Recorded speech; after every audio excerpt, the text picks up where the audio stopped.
Hello welcome back to learn Economia Malayalam. Learn Economia മലയാളത്തിലേക്ക് ഇവർക്ക് സ്വാഗതം. ഇന്ന് നമ്മൾ നോക്കാൻ പോകുന്ന ടോപ്പിക്കാണ് പാരേറ്റോ ഒപ്റ്റിമാലിറ്റി. അപ്പോൾ ഇതിനെ നമുക്ക് ഡീറ്റെയിൽഡ് ആയിട്ട് കാണാം. അപ്പോൾ തുടക്കത്തിൽ തന്നെ നമ്മൾ എന്തൊക്കെയാണ് ഇന്നത്തെ സെഷനിൽ ഡിസ്കസ് ചെയ്യാൻ പോകുന്നതെന്ന് നോക്കാം. ആദ്യമേ തന്നെ പാരേറ്റോ ഒപ്റ്റിമാലിറ്റിയുടെ ബേസ് ചെയ്തിട്ടുള്ള ഒരു കോണ്ടെക്സ്റ്റ് അല്ലെങ്കിൽ അതിൻ്റെ ഒരു ഇൻട്രൊഡക്ഷൻ ആണ് നമ്മൾ നോക്കുന്നത്. പിന്നീട് പാരേറ്റോ ഒപ്റ്റിമാലിറ്റിയുടെ മീനിങ് എന്താണെന്ന് മനസ്സിലാക്കിയതിന് ശേഷം നമ്മൾ പാരേറ്റോ ഒപ്റ്റിമാലിറ്റിക്ക് സ്പെസിഫിക് ആയിട്ട് വരുന്ന കണ്ടീഷൻസും പാരേറ്റോ ഒപ്റ്റിമാലിറ്റി കോൺസെപ്റ്റിന്റെ ലിമിറ്റേഷൻസും മനസ്സിലാക്കും. എന്നിട്ട് നമ്മൾ ഫൈനലി ഈ സെഷൻ കൺക്ലൂഡ് ചെയ്യുകയാണ് ചെയ്യുന്നത്. അപ്പോൾ നമുക്ക് ഇതിനെ ഓരോ സെഷനിലേക്ക് പോയിട്ട് വരാം. അപ്പം ആദ്യമേ തന്നെ ഇൻട്രൊഡക്ഷൻ. അപ്പോൾ ഇൻട്രൊഡക്ഷനിൽ നമ്മൾ നോക്കേണ്ടത് ആക്ച്വലി ഈ ഒരു കോൺസെപ്റ്റ് കൊണ്ടുവന്നത് ആരാണ് എന്നാണ് ആദ്യമേ തന്നെ മനസ്സിലാക്കേണ്ടത്. ഈ ഒരു കോൺസെപ്റ്റ് കൊണ്ടുവന്ന ഇക്കോണമിസ്റ്റിന്റെ പേരാണ് വിൽഫ്രെഡോ പാരേറ്റോ. ഇദ്ദേഹം ഒരു ഇറ്റാലിയൻ ഇക്കോണമിസ്റ്റ് ആണ്. ഓക്കെ, സോ ഈ ഒരു ഇറ്റാലിയൻ ഇക്കോണമിസ്റ്റ് ആയിട്ടുള്ള വിൽഫ്രെഡോ പാരേറ്റോയുടെ പേരിൽ നിന്നാണ് പാരേറ്റോ ഒപ്റ്റിമാലിറ്റി അല്ലെങ്കിൽ പാരേറ്റോ എഫിഷ്യൻസി എന്ന് പറയുന്ന കോൺസെപ്റ്റ് വന്നിട്ടുള്ളത്. അപ്പോൾ ഇദ്ദേഹം എന്ന് പറയുന്നത് ബേസിക്കലി ഒരു വെൽഫെയർ ഇക്കോണമിസ്റ്റ് ആണ്. ഇപ്പൊ വെൽഫെയർ ഇക്കണോമിക്സ് എന്ന് പറഞ്ഞാൽ എന്താണെന്ന് നമുക്കറിയാം. It's A branch of economics that deals with welfare of the society, അല്ലെ? അതായത് ഇക്കണോമിക്സിന്റെ ഒരു ബ്രാഞ്ച് ആണ്, മെയിൻ സ്ട്രീം ഇക്കണോമിക്സിന്റെ ഒരു ബ്രാഞ്ച് തന്നെയാണ്. പക്ഷെ ഇവിടുത്തെ മെയിൻ ഫോക്കസ് ഏരിയ എന്ന് പറയുന്നത് നമ്മുടെ സൊസൈറ്റിയുടെ ഓവറോൾ വെൽഫെയർ ആണ്, സൊസൈറ്റിയുടെ ഓവറോൾ വെൽബീയിങ് ആണ്. അപ്പോൾ ഇവിടെ നമ്മൾ മെയിൻ ആയിട്ട് നോക്കി കാണുന്നത് ഒരു ഇക്കോണമിയുടെ കേസ് നമ്മൾ എടുക്കുമ്പോൾ നമുക്കറിയാം ഇക്കോണമിയിലുള്ള റിസോഴ്സസ് എങ്ങനെയായിരിക്കും.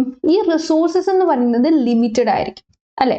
നമുക്കറിയാം ഗവൺമെന്റിന്റെ കയ്യിലുള്ള റിസോഴ്സസ് ആണെങ്കിലും നമ്മുടെ കയ്യിലുള്ള റിസോഴ്സസ് ആണെങ്കിലും നമ്മുടെ നാച്ചുറൽ റിസോഴ്സസ് ആണെങ്കിലും എല്ലാം തന്നെ ലിമിറ്റഡ് ആണ് at A point of time. അപ്പോൾ ഈ ലിമിറ്റഡ് ആയിട്ടുള്ള റിസോഴ്സസിന് ഒരുപാട് യൂസസ് ഉണ്ട്, അല്ലെ? ഈ റിസോഴ്സസ് എന്താണ്? ഓൾട്ടർനേറ്റീവ് യൂസസ് ആണ് ഉള്ളത്. നമ്മുടെ ആവശ്യങ്ങൾ നമ്മൾ നോക്കുകയാണെങ്കിൽ നമുക്കറിയാം നമുക്ക് ഒരുപാട് വാണ്ട്സ് ഉണ്ട്. അതുകൊണ്ട് തന്നെ നമ്മൾ ഈ റിസോഴ്സസിനെ എക്സിസ്റ്റ് ചെയ്യുന്ന റിസോഴ്സസിനെ പല രീതിയിൽ നമ്മുടെ ആവശ്യങ്ങൾ നേടിയെടുക്കാനായിട്ട് ഉപയോഗിക്കുന്നു. അപ്പോൾ ഇതിനെയാണ് നമ്മൾ റിസോഴ്സ് അലോക്കേഷൻ എന്ന് പറയുന്നത്. അപ്പോൾ നമുക്ക് ഉള്ള റിസോഴ്സസിനെ പല ആവശ്യത്തിലേക്ക് നമ്മൾ അലോക്കേറ്റ് ചെയ്ത് കൊടുക്കുന്നു. അപ്പോൾ ഫോർ എക്സാമ്പിൾ നമ്മൾ ഒരു പോളിസി എടുക്കുന്നു, പോളിസിയുടെ കേസാണ് എടുക്കുന്നത്. ഓക്കെ, സോ പോളിസി എന്ന് പറയുമ്പോൾ ഞാൻ ഉദ്ദേശിക്കുന്നത് ഗവൺമെന്റ് ലെവൽ പോളിസിയാണ്. അപ്പൊ നമുക്കറിയാം ഗവൺമെന്റ് എന്ന് പറയുന്ന എൻറ്റിറ്റി അതിന്റെ പ്രത്യേകത എന്താണ്? നമ്മളൊരു ഒരു കമ്പനിയെ പോലെ അല്ല ഗവൺമെന്റ്. പ്രൈവറ്റ് എൻറ്റിറ്റി എപ്പോഴും അവരുടെ സ്വന്തം പ്രോഫിറ്റിന് വേണ്ടി നിലകൊള്ളുന്ന ഒരു എൻറ്റിറ്റിയാണ്. ബട്ട് ഗവൺമെന്റ് എന്ന് പറയുമ്പോൾ ഗവൺമെന്റിന്റെ മെയിൻ ഇന്റൻഷൻ എന്താണ്? നമ്മുടെ സൊസൈറ്റിയുടെ മൊത്തത്തിലുള്ള വെൽഫെയർ. സോ ഗവൺമെന്റിന്റെ വെൽഫെയർ അല്ല ഇവിടെ ഗവൺമെന്റ് നോക്കുന്നത്, സൊസൈറ്റിയുടെ മൊത്തത്തിലുള്ള വെൽഫെയർ. ഇതാണ് ഒരു ഐഡിയൽ ഗവൺമെന്റ് നോക്കേണ്ടത്. അപ്പോൾ ഈ ഒരു ഉദ്ദേശത്തോടു കൂടി ഗവൺമെന്റ് എന്ത് ചെയ്യുന്നു? ഗവൺമെന്റിന്റെ കയ്യിലുള്ള കാശിനെ ഡിസ്ട്രിബ്യൂട്ട് ചെയ്യും, അല്ലെങ്കിൽ നമുക്ക് പറയാം റീഡിസ്ട്രിബ്യൂട്ട് ചെയ്യും. അപ്പോൾ ഒരു പോളിസി വഴിയാണ് ഗവൺമെന്റ് എന്ത് ചെയ്യുന്നത്? ഈ ഒരു കാശ് റീഡിസ്ട്രിബ്യൂട്ട് ചെയ്യുന്നത്. അപ്പോൾ ഈ ഒരു പോളിസി ചിലപ്പോൾ പെൻഷൻ ആയിരിക്കാം, സബ്സിഡി ആയിരിക്കാം, അല്ലെങ്കിൽ മറ്റെന്തെങ്കിലും പോളിസി ആയിരിക്കാം. അപ്പൊ ഇതുവഴി ഗവൺമെന്റ് കയ്യിലുള്ള കാശ് റീഡിസ്ട്രിബ്യൂട്ട് ചെയ്യുന്നു. അപ്പൊ ഗവൺമെന്റിന്റെ ഇന്റൻഷൻ എന്താണ്? ഈ ഗവൺമെന്റ് ഈ പോളിസി വഴി ഗവൺമെന്റ് കയ്യിലുള്ള കാശ് റീഡിസ്ട്രിബ്യൂട്ട് ചെയ്യുമ്പോൾ നമ്മുടെ ഇക്കോണമിയുടെ വെൽഫെയർ അല്ലെങ്കിൽ നമ്മുടെ സൊസൈറ്റിയുടെ വെൽഫെയർ മാക്സിമത്തിൽ കൊണ്ടുവരണം. എന്നാൽ മാത്രമേ ആ ഒരു പോളിസി എഫിഷ്യന്റ് ആണ്, ഇഫക്റ്റീവ് ആണ് എന്നൊക്കെ നമുക്ക് പറയാനായിട്ട് പറ്റത്തുള്ളൂ. പക്ഷെ നമ്മൾ ഒരു ഇക്കോണമിയുടെ കേസ് എടുക്കുമ്പോൾ നമുക്കറിയാം ഒരു ഇക്കോണമിയിൽ ഒരു കാരണവശാലും ഒരു പേഴ്സൺ മാത്രമല്ല ഉള്ളത്. ഒരു ഇക്കോണമി എന്ന് പറയുമ്പോൾ അല്ലെങ്കിൽ ഒരു സൊസൈറ്റി എന്ന് പറയുന്നത് it consist of group of persons, അല്ലെങ്കിൽ it is a collection of individuals, അല്ലെ? അപ്പൊ നമുക്ക് ആ ഒരു കോണ്ടെക്സ്റ്റിൽ കാര്യങ്ങൾ മനസ്സിലാക്കാം. അപ്പോൾ ഗവൺമെന്റ് ഒരു പോളിസി കൊണ്ടുവരുമ്പോൾ അതിന്റെ ഇമ്പാക്ട് എല്ലാ ജനങ്ങൾക്കും ഒരുപോലെയല്ല വരുന്നത്. ഈ ഒരു കോണ്ടെക്സ്റ്റിലാണ് നമ്മൾ പാരേറ്റോ എഫിഷ്യൻസി അല്ലെങ്കിൽ പാരേറ്റോ ഒപ്റ്റിമാലിറ്റി എന്താണെന്ന് മനസ്സിലാക്കേണ്ടത്. അപ്പൊ നമുക്ക് ജസ്റ്റ് അസ്യൂം ചെയ്യുക, ഗവൺമെന്റ് ഒരു പോളിസി കൊണ്ടുവന്നു. ഈ പോളിസി കാരണം നമ്മുടെ സൊസൈറ്റിയിൽ മൊത്തത്തിൽ ഒരു ചേഞ്ച് ഉണ്ടാക്കുന്നു. അപ്പൊ ഈ ചേഞ്ച് എങ്ങനെയൊക്കെയാണ്, ഏതൊക്കെ രീതിയിലാണ് ഓപ്പറേറ്റ് ചെയ്യുന്നത് എന്ന് നമുക്ക് നോക്കാം. അപ്പൊ ആദ്യം ഇത് ഓപ്പറേറ്റ് ചെയ്യാനുള്ള ചാൻസ് എന്ന് പറഞ്ഞാൽ, അപ്പോൾ പോളിസി ചേഞ്ച് വന്നത് കാരണം എന്ത് സംഭവിച്ചു എന്ന് വെച്ചിട്ടുണ്ടെങ്കിൽ അറ്റ്ലീസ്റ്റ് 1% ഒരാളെങ്കിലും അറ്റ്ലീസ്റ്റ് 1% ഈ ഒരു person he's becoming better off. ഇപ്പൊ ബെറ്റർ ഓഫ് എന്ന് വെച്ചാൽ എന്താണ്? അദ്ദേഹത്തിന് എന്തോ ഒരു ഗെയിൻ ഉണ്ടായി. അതേസമയം നമുക്ക് കാണാൻ പറ്റും at the same time no one else becoming worse off. അപ്പൊ worse off എന്ന് പറഞ്ഞാൽ ലോസ്. അപ്പൊ ആർക്കും ഒരു ലോസ് ഇല്ല, അറ്റ് ദ സെയിം ടൈം ഒരാൾക്ക് ഗെയിൻ ഉണ്ടായി. അപ്പൊ സൊസൈറ്റിയിൽ മറ്റാർക്കും ഒരു ലോസ് ഇല്ലാതെ ഒരാൾക്ക് ഒരു ഗെയിൻ ഉണ്ടായി എന്ന് പറയുമ്പോൾ തന്നെ നമുക്ക് അറിയാൻ പറ്റും അവിടെ ഒരു ഇംപ്രൂവ്മെന്റ് ആണ് കാണാൻ സാധിക്കുന്നത്. അപ്പൊ വെൽഫെയർ അവിടെ കൂടിയിട്ടുണ്ട് ഇല്ലേ? വേറെ ആർക്കും ഒരു നഷ്ടമല്ലാതെ അറ്റ്ലീസ്റ്റ് ഒരാൾക്കെങ്കിലും ഒരു ഗെയിൻ ഉണ്ടായി എന്ന് പറയുമ്പോൾ അത് നല്ലതാണ്. കാരണം മറ്റാർക്കും ഒരു നഷ്ടവും ഉണ്ടാക്കാതെയാണ് ഇവിടെ ഒരു ഗെയിൻ ഉണ്ടാക്കിയിട്ടുള്ളത് ഒരാൾ. രണ്ടാമത്തെ കോണ്ടെക്സ്റ്റ് അല്ലെങ്കിൽ രണ്ടാമത്തെ സിറ്റുവേഷൻ എന്ന് പറഞ്ഞിട്ടുണ്ടെങ്കിൽ അഗൈൻ നമ്മളൊരു പോളിസിയുടെ കേസ് തന്നെയാണ് എടുക്കുന്നത്. ഇവിടെ no one is better off. No one is better off. No one is better off എന്ന് വെച്ചാൽ എന്താണ്? ആർക്കും ഒരു ഗെയിനും ഇല്ല, ആർക്കും ഒരു ലാഭവും സംഭവിച്ചിട്ടില്ല. But at the same time എന്താണ് സംഭവിക്കുന്നത്? ഇത് സംഭവിക്കുന്നത് വിത്ത് അറ്റ്ലീസ്റ്റ് വൺ പേഴ്സൺ. ഇദ്ദേഹത്തിന് എന്താണ് സംഭവിക്കുന്നത്? This person is getting worse off. ഇദ്ദേഹത്തിനോട് നഷ്ടമാണ് സംഭവിക്കുന്നത്. അപ്പൊ എന്താണ്? ഒരാൾ ബെറ്റർ ഓഫ് ആയിരുന്നെങ്കിൽ കുഴപ്പമില്ലായിരുന്നു. ഇതിപ്പോ ആർക്കും ഒരു ലാഭവും വന്നിട്ടില്ല, but at the same time എന്താണ് സംഭവിക്കുന്നത്? ഒരാൾക്ക് നഷ്ടവും വന്നിട്ടുണ്ട്. അപ്പൊ എങ്ങനെയാണ് ഈ ഒരു പോളിസി ഇക്കോണമി ബാധിക്കുന്നത്? ഡെഫിനറ്റ്ലി ഒരു ഓവറോൾ ഇമ്പാക്ട് അല്ലെങ്കിൽ ഒരു നെറ്റ് ഇഫക്റ്റ് നമുക്ക് നോക്കുമ്പോൾ നമുക്കറിയാം വെൽഫെയർ അവിടെ കുറയുകയാണ് ചെയ്യുന്നത് അല്ലെ? ഇതെന്ന് പറഞ്ഞാൽ സത്യത്തില് ഈ രണ്ട് കോണ്ടെക്സ്റ്റും ഈ നമുക്ക് എക്സ്ട്രീം കോണ്ടെക്സ്റ്റ് ആണ് എന്ന് പറയാം. ഇനി കുറച്ചും കൂടെ റിയലിസ്റ്റിക് ആയിട്ടുള്ള ഒരു സിറ്റുവേഷൻ ആണ് നമ്മൾ ഇവിടെ നോക്കി കാണാനായിട്ട് പോകുന്നത്. അപ്പൊ ഈ ഒരു സിറ്റുവേഷൻ നമുക്ക് മനസ്സിലായാൽ മാത്രമേ പാരേറ്റോ എഫിഷ്യൻസി എന്താണെന്നും പാരേറ്റോ ഒപ്റ്റിമാലിറ്റി എന്താണെന്നും ഒക്കെ മനസ്സിലാവും. രണ്ടും ഓൾമോസ്റ്റ് സെയിം തിങ് തന്നെയാണ്. നമുക്ക് നോക്കാം. അതായത് അഗൈൻ നമ്മൾ ഒരു പോളിസി ചേഞ്ചിനെ പറ്റിയിട്ടാണ് പറയുന്നത്.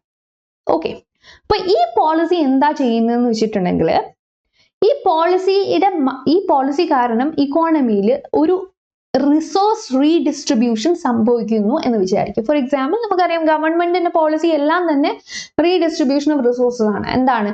ഗവൺമെന്റ് റിച്ച് ആയിട്ടുള്ള ആൾക്കാരിൽ നിന്നും കൂടുതൽ ടാക്സ് മേടിച്ചിട്ട് പൂർ ആയിട്ടുള്ള ആൾക്കാർക്ക് അത് റീഡിസ്ട്രിബ്യൂട്ട് ചെയ്ത് കൊടുക്കുന്നു, സബ്സിഡി ആയിട്ടും പെൻഷൻ ആയിട്ടും ഒക്കെ അല്ലെ?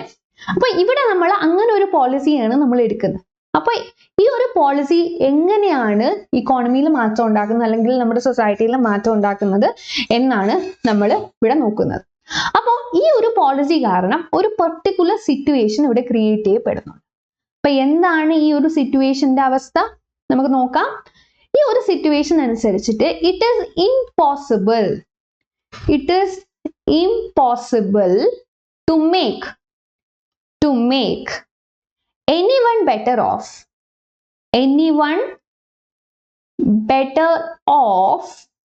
without making someone else worse off. അപ്പോൾ ഓൾറെഡി തന്നെ നമ്മുടെ എക്സിസ്റ്റ് ചെയ്യുന്ന റിസോഴ്സ് ലിമിറ്റഡ് ആണ്. ഈ ഒരു റിസോഴ്സ് നമ്മൾ ഓൾറെഡി തന്നെ ഉപയോഗിക്കുന്ന രീതി നല്ല രീതിക്ക് ജുഡീഷ്യസ് ആയിട്ടുള്ള വേസ്റ്റേജ് ഒന്നും ഇല്ലാത്ത രീതിയിലാണ് നമ്മൾ ഈ റിസോഴ്സ് അലോക്കേഷൻ നടത്തിയിട്ടുണ്ടെങ്കിൽ വീണ്ടും ഒരു റീ അലോക്കേഷൻ ഓഫ് റിസോഴ്സ് നടത്തുകയാണെങ്കിൽ അല്ലെങ്കിൽ ഒരു റീഡിസ്ട്രിബ്യൂഷൻ ഓഫ് റിസോഴ്സ് നടത്തുകയാണെങ്കിൽ ആരെങ്കിലും ഒരാൾ ബെറ്റർ ഓഫ് ആകണമെങ്കിൽ, ആർക്കെങ്കിലും ഒരാൾക്ക് ഒരു ഗെയിൻ കൊടുക്കണമെങ്കിൽ അത് തീർച്ചയായിട്ടും മറ്റാരുടെയെങ്കിലും ലോസ് കാരണമായിരിക്കും ആദ്യം ഉണ്ടായ ആൾക്ക് ഗെയിൻ വരുന്നത്. ഓക്കെ, ആദ്യം ഒരാൾക്ക് ഗെയിൻ കിട്ടുന്നുണ്ടെങ്കിൽ അല്ലെങ്കിൽ എപ്പോഴെങ്കിലും ഒരാൾക്ക് ഗെയിൻ കിട്ടുന്നു ഈ റിസോഴ്സ് റീഅലോക്കേഷൻ കാരണം, അതിന്റെ അതർ സൈഡ് എന്താണ്? മറ്റൊരാളുടെ ലോസ്. അപ്പൊ ഒരാൾക്ക് ഗെയിൻ വരുമ്പോൾ തീർച്ചയായിട്ടും മറ്റൊരാൾക്ക് ലോസ് വരുന്നു. അപ്പൊ എന്തുകൊണ്ടാണ് ഇങ്ങനെ വരുന്നത്? കാരണം ഓൾറെഡി റിസോഴ്സ് യൂട്ടിലൈസേഷൻ നല്ല പെർഫെക്റ്റ് ആയിട്ടുള്ള എഫിഷ്യന്റ് ആയിട്ടുള്ള രീതിയിലാണ് നടന്നത്. അതുകൊണ്ടാണ് വീണ്ടും ആ ഒരു പൊസിഷനിൽ നിന്നും നമ്മൾ റീഅലോക്കേഷൻ ഓഫ് റിസോഴ്സസിലേക്ക് പോകുമ്പോൾ അല്ലെങ്കിൽ റീഡിസ്ട്രിബ്യൂഷൻ ഓഫ് റിസോഴ്സസിലേക്ക് പോകുമ്പോൾ ഒരാൾക്ക് ഗെയിൻ വരുന്നതിന് മറ്റൊരാൾക്ക് ലോസ് വരുന്നതും രണ്ടും ഒരുമിച്ച് സംഭവിക്കത്തുള്ളൂ. അല്ലെങ്കിൽ ഒരാൾക്ക് ഗെയിൻ വരുന്നത് കാരണം മറ്റൊരാൾക്ക് ലോസ് ഇവിടെ സംഭവിക്കുന്നു. അപ്പൊ ഈ ഒരു കോണ്ടെക്സ്റ്റിനെയാണ് നമ്മൾ പാരേറ്റോ ഒപ്റ്റിമാലിറ്റി എന്നോ ഇതിനെ നമുക്ക് രണ്ട് പേരിൽ വിളിക്കാം. പാരേറ്റോ ഒപ്റ്റിമാലിറ്റി അല്ലെങ്കിൽ പാരേറ്റോ എഫിഷ്യൻസി. Pareto efficiency. അപ്പോ ഈ ഒരു സിറ്റുവേഷനിൽ നമ്മൾ മനസ്സിലാക്കുന്ന എന്താണ്, ഒരു കാരണവശാലും nobody is made better off without making someone else worse. ആർക്കും മറ്റൊരാളെ നെഗറ്റീവായിട്ട് ബാധിക്കാത്ത രീതിയിൽ ഗെയിൻ ഉണ്ടാക്കാൻ സാധിക്കില്ല. ആർക്കെങ്കിലും ഗെയിൻ ഉണ്ടാവുന്നുണ്ടെങ്കിൽ അതിനർത്ഥം മറ്റൊരാൾക്ക് ലോസ് ഉണ്ടാകുന്നു എന്നതാണ്. അപ്പൊ മറ്റൊരാൾക്ക് ലോസ് ഉണ്ടാക്കാതെ ഒരു കാരണവശാലും ഒരാൾക്ക് ഗെയിൻ ഉണ്ടാക്കാൻ സാധിക്കില്ല. So it's a situation where no improvements can be made. അപ്പൊ ഓൾറെഡി എഫിഷ്യന്റ് ആയിട്ടുള്ള സിറ്റുവേഷൻ ആണ്, ഓൾറെഡി ദ ബെസ്റ്റ് ആയിട്ടുള്ള സിറ്റുവേഷനിൽ നിന്നും നമുക്ക് എങ്ങനെയാണ് ഫർദർ ഇംപ്രൂവ്മെന്റ് നടത്താൻ പറ്റുക? അതുകൊണ്ടാണ് നമ്മൾ പറയുന്നത് ഇവിടെ ഫർദർ ഇംപ്രൂവ്മെന്റ് ഒന്നും നടക്കില്ല. ഇനി ഫർദർ മൂവ്മെന്റ് ഇവിടെ നിന്ന് നടക്കുകയാണെങ്കിൽ അല്ലെങ്കിൽ ഫർദർ റീഅലോക്കേഷൻ നടത്തുകയാണെങ്കിൽ ഡെഫിനറ്റ്ലി ആർക്കെങ്കിലും ഗെയിൻ ഉണ്ടാവും. പക്ഷേ that will happen at the cost of others. മറ്റൊരാൾക്ക് ഒരു നഷ്ടം ഉണ്ടാക്കിയിട്ടായിരിക്കും ഒരാൾക്ക് ഗെയിൻ ഉണ്ടാകുന്നത് എന്നാണ് പാരേറ്റോ പറയുന്നത്. So that concept is called Pareto optimality അല്ലെങ്കിൽ പാരേറ്റോ എഫിഷ്യൻസി. ഓക്കെ, ഇനി ഈ പാരേറ്റോ എഫിഷ്യൻസി എങ്ങനെയാണ് ഇക്കോണമിയിൽ വർക്ക് ചെയ്യുന്നതെന്ന് പാരേറ്റോ നമുക്ക് മനസ്സിലാക്കി തന്നത് with the help of 3 marginal conditions. 3 marginal conditionsന്റെ സഹായത്തോടു കൂടിയാണ് ഇദ്ദേഹം ഈ ഒരു കോണ്ടെക്സ്റ്റ് എക്സ്പ്ലെയിൻ ചെയ്യുന്നത്. അപ്പോൾ ഈ ഒരു കോണ്ടെക്സ്റ്റ് 3 സെറ്റിങ്ങിൽ നമുക്ക് ഓപ്പറേറ്റ് ചെയ്യാനായിട്ട് നമുക്ക് എങ്ങനെയാണ് ഇത് ഓപ്പറേറ്റ് ചെയ്യുന്നതെന്ന് നോക്കി കാണാം. ഒന്ന് എക്സ്ചേഞ്ചിന്റെ കോണ്ടെക്സ്റ്റിലാണ്. സോ എക്സ്ചേഞ്ച് എന്ന് പറയുമ്പോൾ നമ്മളിവിടെ മെയിൻ ആയിട്ട് എടുക്കേണ്ടത് കൺസംഷൻ സൈഡാണ്. കൺസംഷൻ സൈഡ് എടുക്കുമ്പോൾ തീർച്ചയായിട്ടും നമ്മൾ കൺസ്യൂമേഴ്സിന്റെ പെർസ്പെക്റ്റീവിൽ നിന്ന് വേണം കാര്യങ്ങൾ നോക്കി കാണാൻ. ഓക്കെ, ദ സെക്കൻഡ് സിനാരിയോ എന്ന് പറയുന്നത് പ്രൊഡക്ഷൻ സൈഡാണ്. അപ്പൊ പ്രൊഡക്ഷൻ സൈഡ് പറയുമ്പോൾ നമുക്ക് പ്രൊഡ്യൂസേഴ്സിന്റെ പെർസ്പെക്റ്റീവിൽ നിന്ന് വേണം കാര്യങ്ങൾ നോക്കി കാണാൻ. അടുത്തതെന്ന് പറയുന്നത് പ്രോഡക്റ്റ് മിക്സ്. പ്രോഡക്റ്റ് മിക്സ് എന്ന് പറയുന്ന കോണ്ടെക്സ്റ്റിൽ നമ്മൾ ശരിക്കും പറഞ്ഞാൽ ഈ പ്രൊഡക്ഷനെയും കൺസംഷനെയും ഒരുമിച്ച് കൊണ്ടുവരും. പ്രൊഡക്ഷനെയും കൺസംഷന്റെയും ഒരു കോമ്പിനേഷൻ അല്ലെങ്കിൽ ഒരു മിക്സ് ആണ്. അപ്പോൾ ആ ഒരു കോണ്ടെക്സ്റ്റിലാണ് നമുക്ക് ഈ മാർജിനൽ കണ്ടീഷൻ പറയേണ്ടത്. അപ്പൊ ഇതിലേക്കൊക്കെ നമുക്ക് ഡീറ്റെയിൽഡ് ആയിട്ട് നോക്കാം. അപ്പൊ ആദ്യത്തെ മാർജിനൽ കണ്ടീഷൻ എന്ന് പറയുന്നത് എഫിഷ്യൻസി ഇൻ എക്സ്ചേഞ്ച് ആണ്. അപ്പൊ ഞാൻ നേരത്തെ പറഞ്ഞതുപോലെ തന്നെ ഇവിടെ നമ്മൾ നോക്കുന്നത് എന്താണ്, കൺസ്യൂമേഴ്സിന്റെ പെർസ്പെക്റ്റീവ് അല്ലെങ്കിൽ കൺസംഷന്റെ പെർസ്പെക്റ്റീവിലാണ് നമ്മൾ കാര്യങ്ങൾ നോക്കുന്നത്. ഓക്കെ, സോ അപ്പോൾ നമ്മൾ നോക്കേണ്ടത് എങ്ങനെയാണ് ഇക്കോണമിയിൽ നിലവിലുള്ള കമ്മോഡിറ്റീസുകളെല്ലാം തന്നെ നിലവിലുള്ള കൺസ്യൂമേഴ്സിലേക്ക് ഡിസ്ട്രിബ്യൂട്ട് ചെയ്യപ്പെടുന്നത് എന്നുള്ളതാണ് നമ്മൾ ഇവിടെ നോക്കേണ്ടത്. അപ്പൊ ഇക്കോണമിയുടെ കേസ് എടുത്താൽ നമുക്കറിയാം, ഇക്കോണമിയിൽ ഒരേ സമയത്ത് ഒരുപാട് കമ്മോഡിറ്റീസ് അത് കാരണം വിൽക്കലും വാങ്ങലും നടക്കുന്നുണ്ട് അല്ലെ. ഒരേ സമയത്ത് ഒരുപാട് കമ്മോഡിറ്റീസിന്റെ വിൽക്കലും വാങ്ങലും ഇക്കോണമിയിൽ നടക്കുന്നുണ്ട്. അതേപോലെ തന്നെ നമുക്ക് അറിയാം ഇക്കോണമിയിൽ മൾട്ടിപ്പിൾ കൺസ്യൂമേഴ്സ് ആണ് ഒരേ സമയത്ത് തന്നെ ട്രാൻസാക്ഷൻ നടത്തുന്നത്. അപ്പോൾ ഇത് ഭയങ്കര കോംപ്ലക്സ് ആണ്. അപ്പൊ നമ്മുടെ പാരേറ്റോ എന്താ ചെയ്യുന്നതെന്ന് വെച്ചിട്ടുണ്ടെങ്കിൽ കുറച്ചുകൂടി സിംപ്ലിഫൈഡ് ആയിട്ട് ആൾക്കാർക്ക് കാര്യങ്ങൾ പറഞ്ഞ് മനസ്സിലാക്കി കൊടുക്കാനായിട്ട് ഇദ്ദേഹം ഒരു സിംപ്ലിഫൈഡ് കോണ്ടെക്സ്റ്റ് ആണ് എടുത്തിട്ടുള്ളത്. അപ്പൊ ഇദ്ദേഹം ഒരു 2 കമ്മോഡിറ്റി അല്ലെങ്കിൽ 2 good 2 consumer model 2 good 2 consumer model. അപ്പൊ ഇവിടുത്തെ 2 ഗുഡ്സ് ഏതൊക്കെയാന്ന് വെച്ചിട്ടുണ്ടെങ്കിൽ ഇവിടുത്തെ 2 ഗുഡ്സ് ഗുഡ് എക്സും ഗുഡ് വൈയും, 2 കൺസ്യൂമർ എയും കൺസ്യൂമർ ബിയും. ഓക്കെ, അപ്പൊ നമുക്കറിയാം കൺസ്യൂമർ എയുടെ കേസ് എടുക്കുകയാണെങ്കിൽ ഈ കൺസ്യൂമർ എ 2 കമ്മോഡിറ്റീസും ഉപയോഗിക്കുന്നുണ്ട്, എക്സും ഉപയോഗിക്കുന്നുണ്ട് വൈയും ഉപയോഗിക്കുന്നുണ്ട്. ആൻഡ് അഗൈൻ കൺസ്യൂമർ ബിയുടെ കേസ് എടുക്കുകയാണെങ്കിൽ ഇദ്ദേഹവും എക്സും വൈയും 2 ഉപയോഗിക്കുന്നുണ്ട്. ഓക്കെ, അപ്പൊ ഇങ്ങനെ ഒരു സിംപ്ലിസ്റ്റിക് ആയിട്ടുള്ള കോണ്ടെക്സ്റ്റിലാണ് നമ്മൾ ഈ എഫിഷ്യൻസി ഇൻ എക്സ്ചേഞ്ച് എന്ന് പറയുന്ന കാര്യം പറയുന്നത്. അപ്പോ ഇവിടെ നമ്മൾ ഒരു ടെക്നിക്കൽ ആയിട്ടുള്ള കോൺസെപ്റ്റിനെ കൊണ്ടുവരണം. ദാറ്റ് ഈസ് കോൾഡ് MRS അല്ലെങ്കിൽ മാർജിനൽ റേറ്റ് ഓഫ് സബ്സ്റ്റിറ്റ്യൂഷൻ. അപ്പൊ എന്താണ് ഈ marginal rate of substitution? Marginal rate of substitution നമുക്കറിയാം നമ്മുടെ ഇൻഡിഫറൻസ് കർവുമായിട്ട് ബേസ് ചെയ്തിട്ടുള്ള ഒരു കോൺസെപ്റ്റ് ആണ് അല്ലെ. ഇപ്പോൾ ഇൻഡിഫറൻസ് കർവ് നമുക്കറിയാം ഗുഡ് എക്സിനെ നമുക്ക് എക്സ് ആക്സിസിൽ എടുക്കാം, ഗുഡ് വൈനെ നമുക്ക് വൈ ആക്സിസിൽ എടുക്കാം. എന്നിട്ട് നമുക്ക് ഇതിന്റെ ഈ 2 ഗുഡ്സിന്റെയും കുറെ കോമ്പിനേഷൻസ് നമുക്ക് മാർക്ക് ചെയ്തിട്ട് ഈ കോമ്പിനേഷൻസ് എല്ലാം കൂടെ തന്നെ നമുക്ക് ജോയിൻ ചെയ്യാം. അപ്പൊ നമുക്കൊരു കർവ് കിട്ടും. അങ്ങനെ കിട്ടുന്ന ഒരു കർവാണ് ഈ ഇൻഡിഫറൻസ് കർവ്. അപ്പൊ ഈ ഇൻഡിഫറൻസ് കർവിന്റെ സ്ലോപ്പിനെയാണ് നമ്മൾ പറയുന്നത് എന്താണ് മാർജിനൽ റേറ്റ് ഓഫ് സബ്സ്റ്റിറ്റ്യൂഷൻ. അപ്പൊ marginal rate of substitution shows the rate at which consumers are willing to exchange a good for another. അപ്പോൾ ഒരു കമ്മോഡിറ്റിക്ക് പകരം മറ്റൊരു കമ്മോഡിറ്റിയെ വെക്കുന്ന രീതി. ഇപ്പൊ ഗുഡ് എക്സിന് പകരം വേണമെങ്കിൽ ഗുഡ് വൈ ഇങ്ങനെ വെക്കാം, അല്ലെങ്കിൽ ഗുഡ് വൈക്ക് പകരം വേണമെങ്കിൽ ഗുഡ് എക്സിന് വെക്കാം. നമുക്ക് കംപ്ലീറ്റ്ലി നമുക്ക് ഒന്നിനെ മറ്റൊന്നും കൊണ്ട് റീപ്ലേസ് ചെയ്യാൻ പറ്റില്ല, പക്ഷെ ഒരു പരിധി വരെ. അപ്പൊ നമുക്ക് ഈ ഒരു പോയിന്റ് എടുക്കുകയാണെങ്കിൽ നമുക്കറിയാം, ഈ കർവിൽ ഈ ഒരു പോയിന്റ് എടുക്കുകയാണെങ്കിൽ നമുക്കറിയാം ഇവിടെ നിന്ന് നമുക്ക് എക്സ് ആക്സിലോട്ടും വൈ ആക്സിലോട്ടും ഡ്രോ ചെയ്യാം. അപ്പോൾ ഇത്രയും ഗുഡ് എക്സും ഇത്രയും ഗുഡ് വൈയും ആണ് കൺസ്യൂമർ ഉപയോഗിക്കുന്നത്. അവിടെ നിന്നും ഇങ്ങോട്ട് വരുമ്പോൾ ഈ ഒരു പോയിന്റിലേക്ക് വരുമ്പോൾ എന്താ സംഭവിക്കുന്നത്? അഗൈൻ നമുക്ക് വൈ ആക്സിസിലോട്ടും എക്സ് ആക്സിലോട്ടും വരികപ്പോൾ ഗുഡ് എക്സിന്റെ കൺസംഷൻ ഇവിടെ കൂടുന്നു, ഗുഡ് വൈയുടെ കൺസംഷൻ അവിടെ കുറയും. അപ്പൊ ഇങ്ങനെയൊക്കെയാണ് നമ്മുടെ മാർജിനൽ റേറ്റ് ഓഫ് സബ്സ്റ്റിറ്റ്യൂഷൻ കാര്യങ്ങൾ പറയുന്നത്.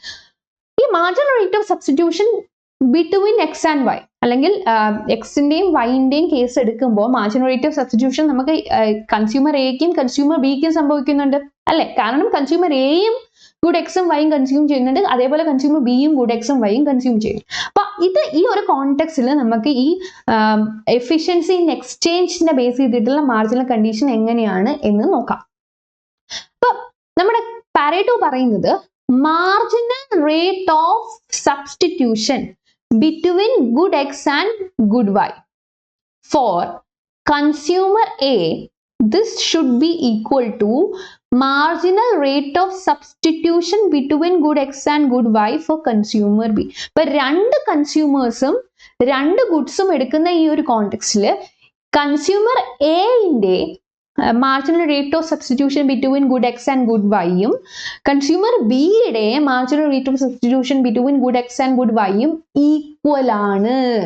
അങ്ങനെയാണെങ്കിൽ നമുക്ക് പറയാൻ പറ്റും എഫിഷ്യൻസി ഇൻ എക്സ്ചേഞ്ച് എന്ന് പറയുന്ന ക്രൈറ്റീരിയ അല്ലെങ്കിൽ മാർജിനൽ കണ്ടീഷൻ നമുക്ക് സാറ്റിസ്ഫൈ ചെയ്യാൻ പറ്റും എന്ന്, അല്ലെങ്കിൽ പറ്റിയിട്ടുണ്ട് എന്ന് നമുക്ക് പറയാൻ പറ്റും. അങ്ങനെ പറ്റിയിട്ടുണ്ടെങ്കിൽ അതൊരു എഫിഷ്യൻസി സെനാറിയോ ആണ് in the context of consumption അല്ലെങ്കിൽ in the context of exchange. അപ്പൊ എക്സ്ചേഞ്ചിന്റെ സെറ്റിംഗിൽ നമുക്ക് പാരേറ്റോ ഒപ്റ്റിമാലിറ്റി മീറ്റ് ചെയ്യണമെങ്കിൽ നമുക്ക് ഈ ഒരു കണ്ടീഷൻ സാറ്റിസ്ഫൈ ചെയ്താൽ മാത്രമേ സാധിക്കുള്ളൂ.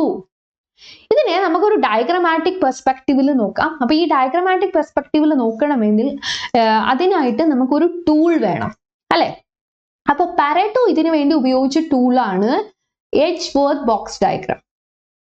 എഡ്ജ്വർത്ത് ബോക്സ് ഡയഗ്രാം. സോ എഡ്ജ്വർത്ത് എന്ന് പറയുന്ന ഒരു മാത്തമെറ്റിക്കൽ ഇക്കോണമിസ്റ്റിന്റെ, so he was mostly a mathematician. അപ്പോൾ അദ്ദേഹത്തിന് കുറച്ച് എക്കണോമിക്സ് ബേസ്ഡ് കോൺട്രിബ്യൂഷൻസും ഉണ്ടായിരുന്നു. സോ അതുകൊണ്ട് അങ്ങനെ ഒരാളുടെ എഡ്ജ്വർത്ത് എന്ന് പറയുന്ന ആളിന്റെ ഒരു അദ്ദേഹം കൊണ്ടുവന്ന ഒരു ടൂളാണ് ഈ ബോക്സ് ഡയഗ്രാം. അതുകൊണ്ടാണ് എഡ്ജ്വർത്ത് ബോക്സ് ഡയഗ്രാം എന്ന് ഇതിനെ പറയുന്നത്. അപ്പോൾ നമ്മുടെ പാരേറ്റോ എന്താ ചെയ്തതെന്ന് വെച്ചിട്ടുണ്ടെങ്കിൽ പാരേറ്റോ ഈ ഒരു ടൂൾ ഉപയോഗിച്ചിട്ടാണ് എഫിഷ്യൻസി ഇൻ എക്സ്ചേഞ്ചിനെ എക്സ്പ്ലെയിൻ ചെയ്തത്. അപ്പൊ അതിനായിട്ട് അദ്ദേഹം ഈ ഒരു ബോക്സ് ഡയഗ്രാം ആണ്, ഇത് കാണുമ്പോൾ തന്നെ നമുക്ക് മനസ്സിലാവും. അപ്പോ ഇവിടെ ആദ്യത്തെ എക്സ് ആക്സിസില്, ഈ ഒരു എക്സ് ആക്സിസില് നമുക്ക് താഴത്തെ എക്സ് ആക്സിസില് നമുക്ക് consumption of commodity X by consumer A, consumer എയുടെ എക്സിന്റെ കൺസംഷൻ ആണ് എടുക്കുന്നത്. ആൻഡ് ഈ ഒരു വൈ ആക്സിസിൽ നമ്മൾ എടുക്കുന്നത് consumption of commodity by consumer A, consumer എയുടെ കമ്മോഡിറ്റി വൈന്റെ കൺസംഷൻ. അതേപോലെ ഇവിടെ നമുക്ക് ഒരു എക്സ് ആക്സിസ് ആയിട്ട് എടുക്കാം. ഇവിടെ നമ്മൾ എടുക്കുന്നത് consumption of commodity X by consumer B, consumer B നമ്മുടെ കമ്മോഡിറ്റി എക്സ് കൺസ്യൂം ചെയ്യുന്ന രീതി. അതേപോലെ ഇത് ഒരു വൈ ആക്സിസ് ആയിട്ട് എടുക്കുമ്പോൾ consumption of commodity Y by consumer B, consumer ബിയുടെ കമ്മോഡിറ്റി വൈന്റെ കൺസംഷൻ ആണ് നമ്മൾ എടുക്കുന്നത്. ഓക്കെ, അപ്പോ നമുക്ക് ഈ ഫസ്റ്റ് കേസ് നമ്മൾ എടുക്കുകയാണ്. ഈ ഒരു സെഷൻ നമ്മൾ എടുക്കുമ്പോൾ, ഈ ഒരു സെനാറിയോ നമ്മൾ എടുക്കുമ്പോൾ നമ്മൾ ആദ്യം കൺസ്യൂമർ എയുടെ, നമ്മൾ ഇവിടെയും കൺസ്യൂമർ എ അല്ലേ എടുക്കുന്നത്, കൺസ്യൂമർ എയുടെ ഇൻഡിഫറൻസ് മാപ്പ് നമുക്ക് വരച്ചു കൊടുക്കണം. അപ്പൊ നമുക്കറിയാം ഇൻഡിഫറൻസ് മാപ്പ് എന്ന് പറഞ്ഞാൽ സെറ്റ് ഓഫ് ഇൻഡിഫറൻസ് കർവ്സ് ആണ് എന്ത് ഇൻഡിഫറൻസ് മാപ്പ്. അതേപോലെ തന്നെ നമുക്കറിയാം താഴെ നിന്ന് മുകളിലേക്ക് നമ്മൾ പോകുമ്പോൾ ഇൻഡിഫറൻസ് കർവിന്റെ കോണ്ടെക്സ്റ്റിൽ നിന്നും താഴത്തെ ഇൻഡിഫറൻസ് കർവിൽ നിന്നും മുകളിലത്തെ ഇൻഡിഫറൻസ് കർവിലേക്ക് പോകുമ്പോൾ ആ ഒരു കൺസേൺഡ് കൺസ്യൂമറിന് എന്താണ് സംഭവിക്കുന്നത്, അദ്ദേഹത്തിന് മോർ സാറ്റിസ്ഫാക്ഷൻ കിട്ടുന്നു. അപ്പൊ ഈ ഒരു കോണ്ടെക്സ്റ്റ് ആണ് നമുക്ക് നോക്കേണ്ടത്. അപ്പോൾ ആദ്യത്തെ indifference curve four consumer A1, രണ്ടാമത്തേത് ഇത് A2, മൂന്നാമത്തേത് ഇത് A3, പിന്നെ ഇത് A4, പിന്നെ ലാസ്റ്റ് നമുക്ക് ഇത് A5. ഓക്കെ, അപ്പൊ അങ്ങനെയാണ് നമ്മൾ കൺസ്യൂമർ എയുടെ ഇൻഡിഫറൻസ് മാപ്പ് വരയ്ക്കുന്നത്. ഇനി കൺസ്യൂമർ ബിയുടെ ഇൻഡിഫറൻസ് മാപ്പ് വരയ്ക്കാനായിട്ട് നമ്മൾ ഈ ഒരു ആക്സിസ് ആണ് എടുക്കുന്നത്. ഞാൻ നേരത്തെ പറഞ്ഞു ഈ ഒരു ആക്സിസ്, അതിൽ ഈ എക്സ് ആക്സിസിൽ കൺസ്യൂമർ ബിയുടെ എക്സിന്റെ കൺസംഷനും വൈ ആക്സിസിൽ കൺസ്യൂമർ ബിയുടെ വൈയുടെ കൺസംഷനും. അപ്പൊ നമ്മൾ കൺസ്യൂമർ ബിയുടെ കേസ് പറയുമ്പോൾ ഇവിടുന്ന് ഇങ്ങോട്ട്, അതായത് ഇവിടുന്ന് ഇങ്ങോട്ട് വരയ്ക്കണം. ഇത് B1, ഇത് B2, ഇത് B3, again ഇത് B4 and last നമുക്ക് B5. ഓക്കെ, അപ്പൊ ഇവിടെ എന്താ സംഭവിക്കുന്നത് നമുക്ക് കാണാൻ പറ്റും.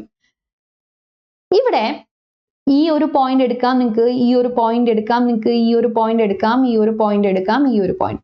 ഇവിടെ സംഭവിക്കുന്നത് എന്താ, എയുടെ ഏതൊക്കെയോ ഇൻഡിഫറൻസ് കർവ് ബിയുടെ ഏതൊക്കെയോ ഇൻഡിഫറൻസ് കർവ് ആയിട്ട് ടാൻജന്റ് ആവുന്നുണ്ട് ഏതൊക്കെയോ പോയിന്റ്സിൽ. സോ അങ്ങനെയുള്ള ടാൻജൻസി പോയിന്റ് നമ്മൾ മാർക്ക് ചെയ്യാം. അങ്ങനെയുള്ള ടാൻജൻസി പോയിന്റ് നമ്മൾ മാർക്ക് ചെയ്യാം. ആ ടാൻജൻസി പോയിന്റിനെ നമുക്ക് ഒന്ന് ജോയിൻ ചെയ്തെടുക്കാം. അപ്പോൾ ഈ ആക്സിസിൽ നിന്ന് നമുക്ക് തുടങ്ങാം. ഈ ആക്സിസിൽ നിന്നും നമ്മൾ ഓരോ ടാൻജൻസി പോയിന്റിലൂടെ കടന്നു പോവുകയാണ്. അപ്പൊ നമുക്കൊരു കർവ് കിട്ടും. ഓക്കെ, അപ്പൊ ഈ കർവിനെയാണ് പറയുന്നത് എഡ്ജ്വർത്ത് കോൺട്രാക്ട് കർവ് ഓഫ് എക്സ്ചേഞ്ച്. കാരണം നമ്മൾ എക്സ്ചേഞ്ചിന്റെ കോണ്ടെക്സ്റ്റ് ആണ് നോക്കുന്നത്. അപ്പോൾ ഇതിനെ കോൺട്രാക്ട് കർവ് എന്നാണ് വിളിക്കുന്നത്, എഡ്ജ്വർത്തിന്റെ contract curve in the context of exchange. അപ്പൊ എന്താണ് ഈ കോൺട്രാക്ട് കർവിന്റെ സ്പെഷ്യാലിറ്റി എന്ന് നമ്മൾ നോക്കുകയാണെങ്കിൽ നമുക്ക് മനസ്സിലാക്കാൻ പറ്റും.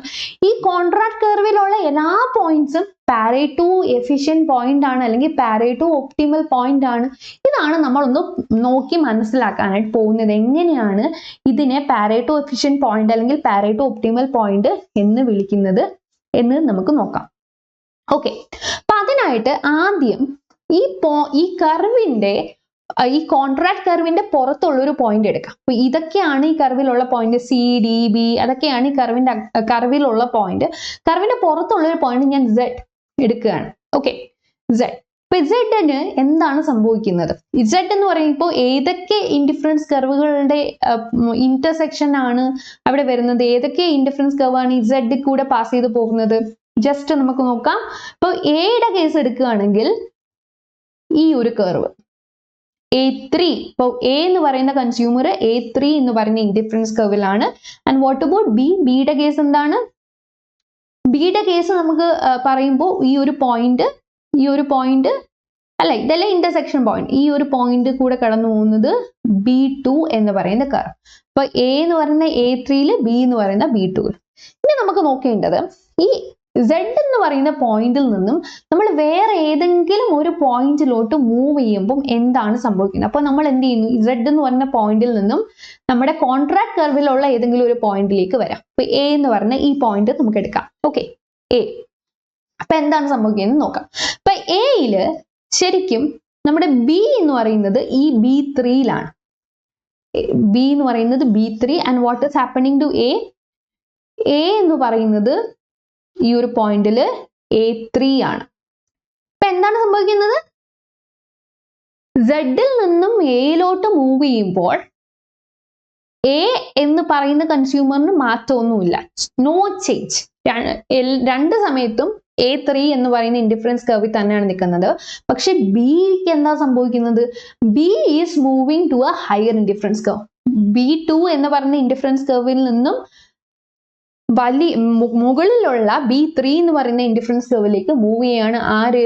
നമ്മുടെ ബി അല്ലെ? മൂവ് ചെയ്യാണ് നമ്മുടെ ബി. കാരണം നമ്മൾ ഇത് തിരിച്ചു വെച്ചാണ് നോക്കേണ്ടത്. കാരണം നമ്മുടെ ബിനെ നമ്മൾ അതർ സൈഡിലുള്ള ആക്സിസിൽ നിന്നാണ് തുടങ്ങിയത് അല്ലെ?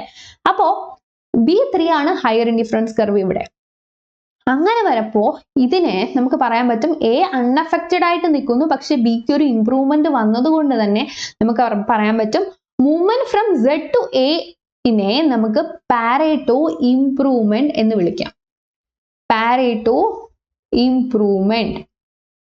ഓക്കെ, ഇനി അപ്പൊ എയുടെ കാര്യം ഒന്നുകൂടെ നമുക്ക് ഇവിടെ എടുത്തെഴുതാം.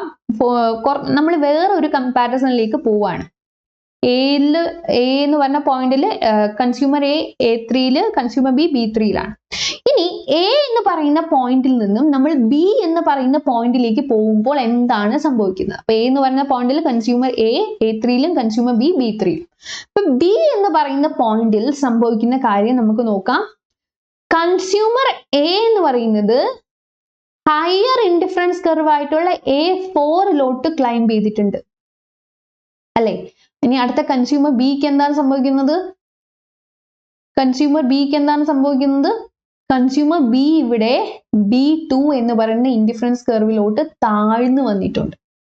അപ്പൊ ഇവിടെ ഈ പോയിന്റ് എയിൽ നിന്നും പോയിന്റ് ബിയിലോട്ട് നമ്മൾ മൂവ് ചെയ്യുമ്പോൾ കൺസ്യൂമർ എയുടെ സാറ്റിസ്ഫാക്ഷൻ ഇവിടെ കൂടിയിട്ടുണ്ട്, പക്ഷെ at the same time consumer ബിയുടെ സാറ്റിസ്ഫാക്ഷൻ ഇവിടെ കുറഞ്ഞിട്ടുണ്ട്. അപ്പൊ എന്താണ് സംഭവിക്കുന്നത്?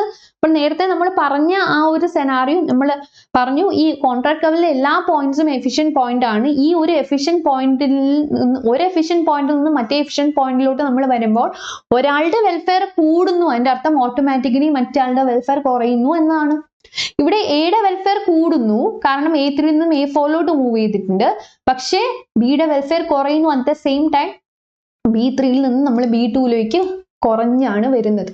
ഓക്കെ, സോ ഇതാണ് നമ്മുടെ എഫിഷ്യൻസി ഇൻ എക്സ്ചേഞ്ചിന്റെ എന്ന മാർജിനൽ കണ്ടീഷൻ നമ്മൾ ഡയഗ്രമാറ്റിക് ഫോമിൽ പറയുന്ന രീതി.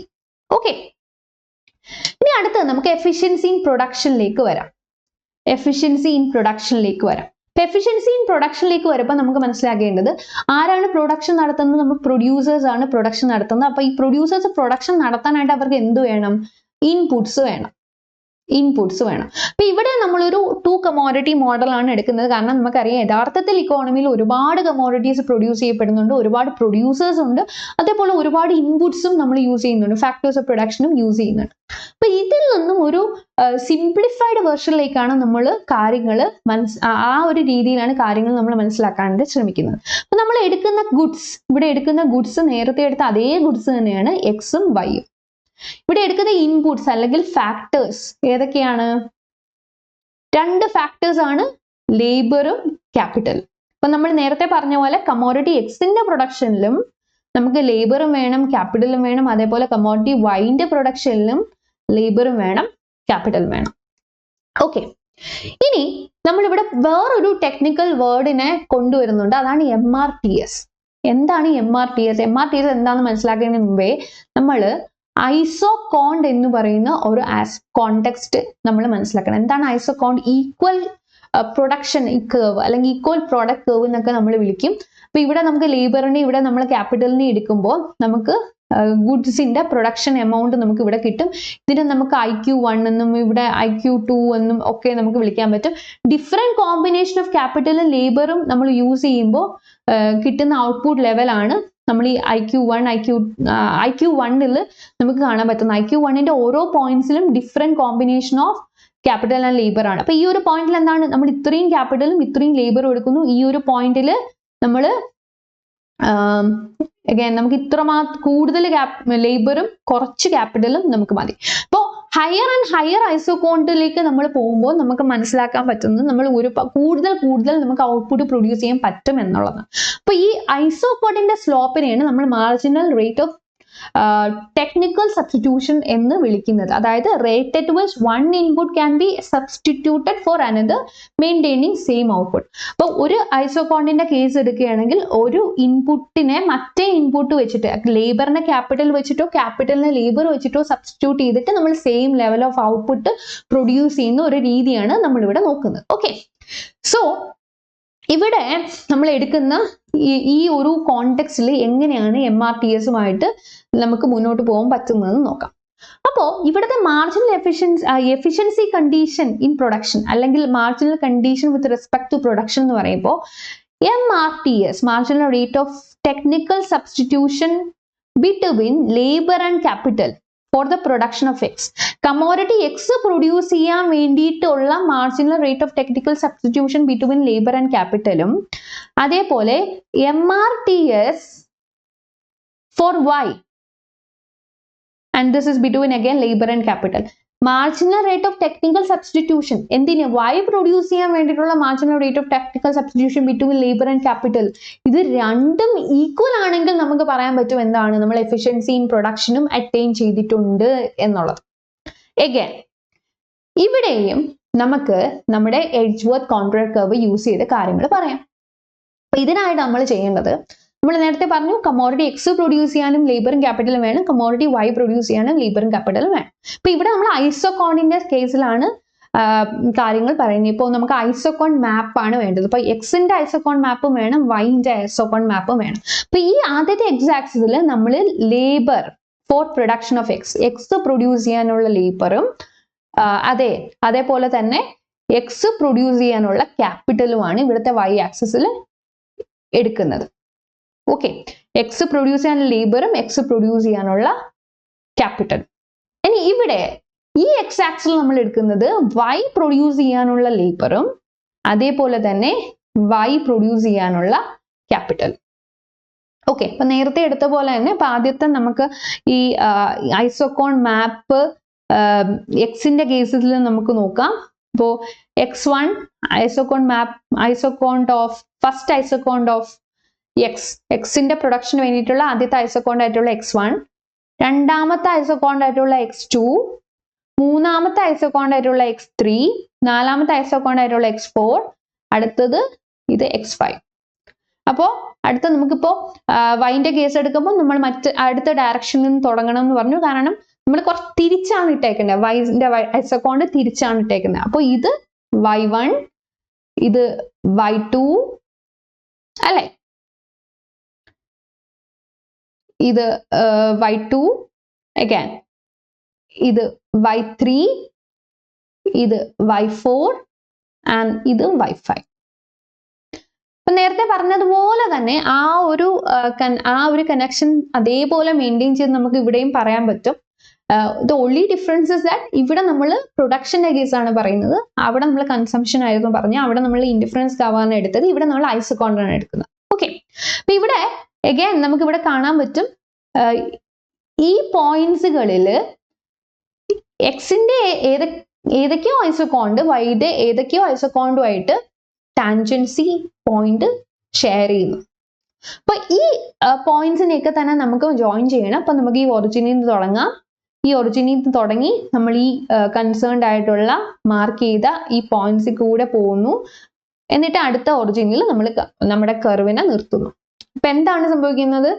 നമുക്കൊരു കർവ് കിട്ടി. ഇതാണ് Edgeworth contract curve of production. പ്രൊഡക്ഷനിലുള്ള എഡ്ജ്വർത്ത് കോൺട്രാക്ട് കർവ്, പ്രൊഡക്ഷനിലുള്ള എഡ്ജ്വർത്ത് കോൺട്രാക്ട് കർവ്. ഓക്കെ, അപ്പോ ഇവിടെ എന്താ സംഭവിക്കുന്നത്? നേരത്തെ നമ്മുടെ പാരേറ്റോ പറഞ്ഞതുപോലെ തന്നെ ഈ കോൺട്രാക്ട് കർവിലുള്ള എല്ലാ പോയിന്റ്സും എഫിഷ്യന്റ് പോയിന്റ്സ് ആണ്. ഇനി കോൺട്രാക്ട് കർവിന്റെ പുറത്ത് നമ്മൾ പോവുകയാണെങ്കിൽ നമ്മൾ എഫിഷ്യൻസിയിൽ നിന്നും പുറത്താണ് പോകുന്നത്. അപ്പൊ ഇത് മനസ്സിലാക്കാനായിട്ട് നമുക്ക് കോൺട്രാക്ട് കർവിന്റെ പുറത്തുള്ള ഒരു പോയിന്റ് എടുക്കാം, എച്ച് എന്ന് പറയുന്ന പോയിന്റ് എടുക്കാം. അപ്പൊ ഈ എച്ചില് എന്താണ് സംഭവിക്കുന്നത് എന്നാണ് നമുക്ക് നോക്കിയത്. അപ്പൊ എച്ചില് ഇവിടെ എക്സ് ഏത് കോൺട്രാക്ട് കർവിലാണ്, എക്സ് ഏത് ഐസോകോണ്ടിലാണ്, വൈ ഏത് ഐസോകോണ്ടിലാണ് എന്നാണ് നമ്മൾ നോക്കേണ്ടത്. അപ്പൊ എക്സ് എന്ന് പറയുന്നത് ഇതാണ് x3 ആൻഡ് ഈ ഒരു പോയിന്റ് എച്ചിൽ വൈയുടെ ഏത് ഐസോകോണ്ടാണ് കടന്നു പോകുന്നത്? ഈ ഐസോകോണ്ട്, ദാറ്റ് ഈസ് y2. ഇനി ഈ ഒരു പോയിന്റിൽ നിന്നും നമുക്ക് ഈ സി എന്ന് പറയുന്ന പോയിന്റിലേക്ക് വരാം. സി കാരണം ഈ പോയിന്റ് എന്ന് പറയുന്നത് കോൺട്രാക്ട് കർവിലുള്ള പോയിന്റാണ്. അപ്പൊ അവിടെ എന്താ സംഭവിക്കുന്നതെന്ന് നമുക്ക് നോക്കാം. ഏതൊക്കെ എക്സിന്റെ കർവാണ്, ഏത് എക്സിന്റെ കർവാണ്, ഏത് വൈയുടെ കർവാണ് അതിൽ കൂടെ പാസ് ചെയ്യുന്നത് നമുക്ക് നോക്കാം. അപ്പൊ സിയിൽ നമുക്കറിയാം ഇതാണ് നമ്മുടെ വൈയുടെ കർവ്. y എന്ന് പറയുന്നത് y3യിലാണ്. അപ്പൊ x എന്ന് പറയുന്നത് x3യിലാണ്. അപ്പൊ x എന്ന് പറയുന്നത് x3, y എന്ന് പറയുന്നത് y3. അപ്പോ എച്ചിൽ നിന്നും സിയിലേക്ക് നമ്മൾ മൂവ് ചെയ്യുമ്പോൾ എക്സിന്റെ മാറ്റമൊന്നുമില്ല, എക്സിന്റെ സാറ്റിസ്ഫാക്ഷൻ പ്രൊഡക്റ്റ് ഔട്ട്പുട്ടില്, എക്സിന്റെ ഔട്ട്പുട്ടില് മാറ്റമൊന്നുമില്ല. ഇവിടെ നമ്മൾ പ്രൊഡക്ഷന്റെ കേസല്ലേ പറയുന്നത്, അപ്പോൾ ഐസോകോണ്ടിന്റെ കേസിൽ തന്നെ പറയണം. അപ്പൊ എക്സിന്റെ ഔട്ട്പുട്ടിൽ മാറ്റമൊന്നുമില്ല, x3 തന്നെയാണ് നിലനിൽക്കുന്നത്. But what is happening to y?